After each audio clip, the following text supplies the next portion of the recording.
E a magia? Diversas culturas conectam as propriedades mágicas das plantas com a espiritualidade, criando uma teia de crenças que transcende os limites da física. Rituais e práticas xamânicas frequentemente incorporam, né, o uso de plantas sagradas pela presença espiritual que carregam. Que aqui no trabalho, muitos de vocês já presenciaram, né, um preto velho chegou ali, pegou um ramo de boldo, benzeu, foi lá, sabe? Tirou, limpou, muitas vezes pegou um cachimbo, defumou, né? E os caboclos também, né? Que aqui tem uns caboclos que vêm trabalhar, que faz umas curas assim, sensacional, inacreditável. Tiro meu chapéu. E eu venho aprendendo muito com esses caboclos, né? Quando chama a sexta dimensão para descer, isso é muito importante, né? Eu acredito que aqui na casa é muito importante vocês terem essa curiosidade, quererem entender, né, Sueli? Uma cabocla desse jeito não pode estar desperdiçada, tem que trabalhar. Então, cada erva, flor ou raiz é vista como um portador de energia vital, capaz de alinhar o corpo, mente e espírito, buscando a cura física e a harmonização com forças cósmicas. A magia das plantas é uma ponte entre a tangível e o intangível, proporcionando uma abordagem mais ampla à jornada da cura. Então, o que acontece essa ponte? Essa ponte, né, o contato, quem consagra a medicina da ayahuasca, né, qualquer medicina que conecta você com uma força da natureza, quando você bebe essa medicina, você pega, por exemplo, uma folha de boldo, você vai tocar nela, você vai sentir totalmente diferente. É muito diferente. O cheiro, a sensibilidade, a transição da energia daquela planta. Então, aproveitem para vocês estudarem na força. Porque a força, ela tá para ensinar.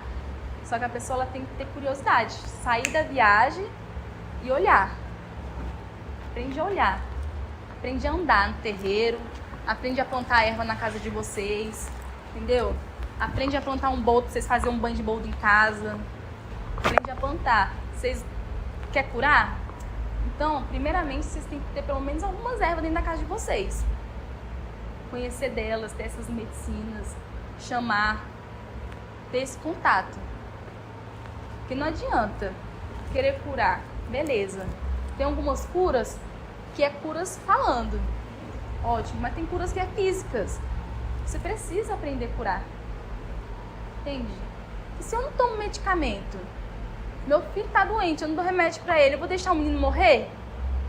Não posso fazer isso. É insanidade. Então, o que eu faço? Eu vou lá, pego a terramicina, pego o meu guaco, pego o meu guaco, boto lá na infusão, faço uma magia, peço a energia dos preto velho para me ajudar e vou lá dar pro meu filho. Por que eu daria algo ruim pro meu filho? Então, eu quero curar ele. Além da intenção, da fé, eu fui lá e acreditei. Fiz e dei. Criança não gosta, né, muito. Só que elas têm que compreender desde pequeno que o correto é a natureza, não a manipulação. Porque manipulados já fomos desde quando nascemos, né? Acredito que todos aqui foram manipulados quando nasceu, porque foi direcionado a acreditar em algo que você não sabia ainda o que era. Então, quando a pessoa ela sai, né, daquele ninho, daquele casulo, ela tem um mar de possibilidades.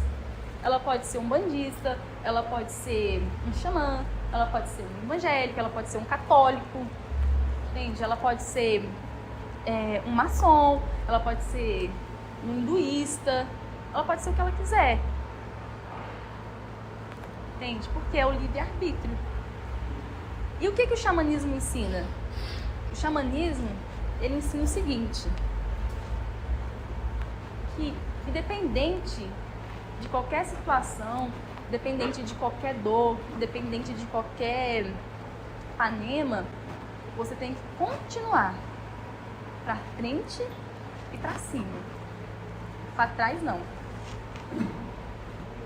Uma vez um passo para frente, voltar para trás não dá. Aí você fica na inércia, sabe? O tempo todo, não pode. Você tem que ter uma decisão. Você tem que saber o que você quer. Você quer trabalhar com mulheres? Então vai lá, trabalha com mulheres. Você quer trabalhar com homens? Vai lá, trabalha na cura dos homens. Mas primeiramente, você tem que querer. Porque como que eu vou ensinar a Raquel se eu não quero que ela aprenda?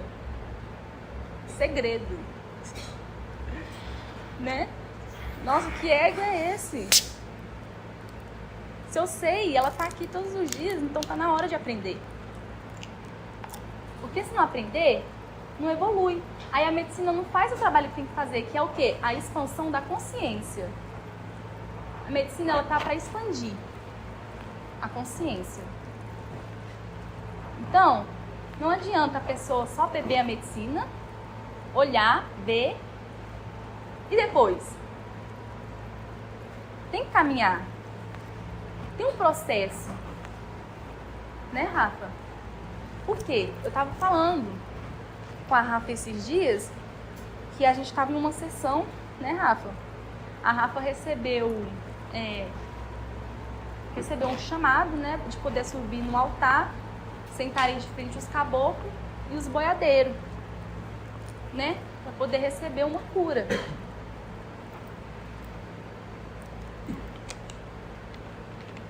E aí, nesse processo, tava passando um rezo, uma energia de frequência, que chegou a informação que eu tinha que defumar.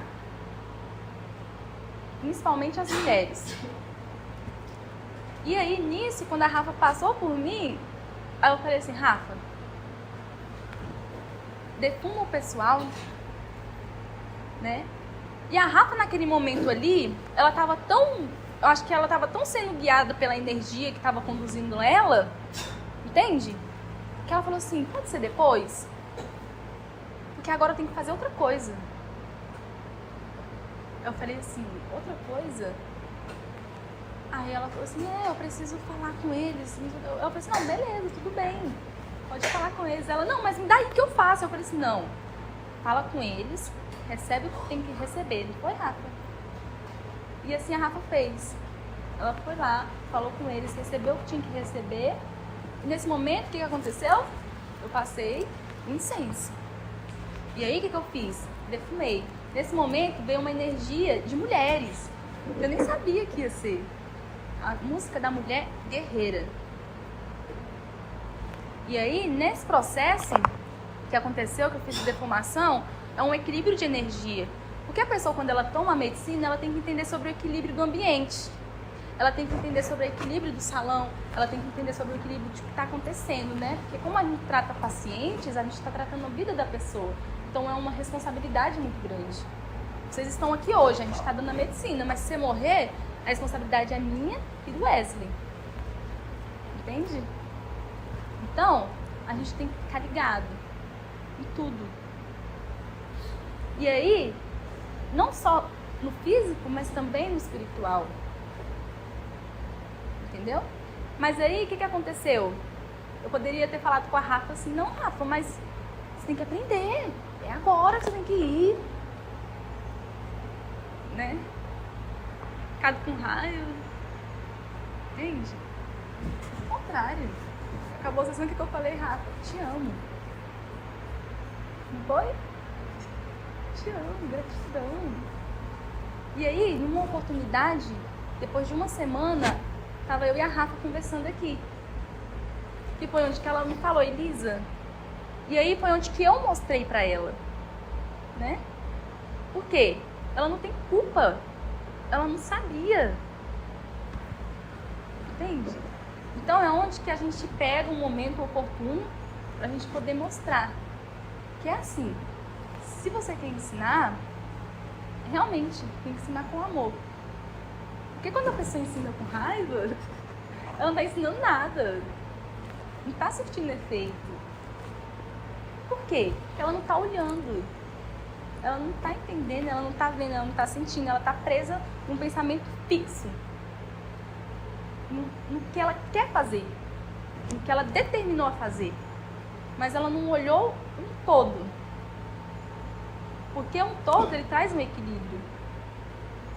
Que é onde que a gente sai daquela, né, do resto que a Cássia mostrou. De parar de olhar para o próprio umbigo. E olhar um todo.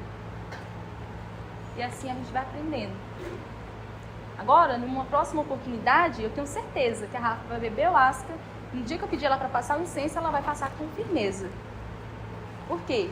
Porque eu ensinei. Ela ouviu e aceitou. E aprendeu. Né, Raquel? Então, é isso. Eu tenho muita gratidão por esses ensinamentos, sabe? Aprendo muito com a Rafa.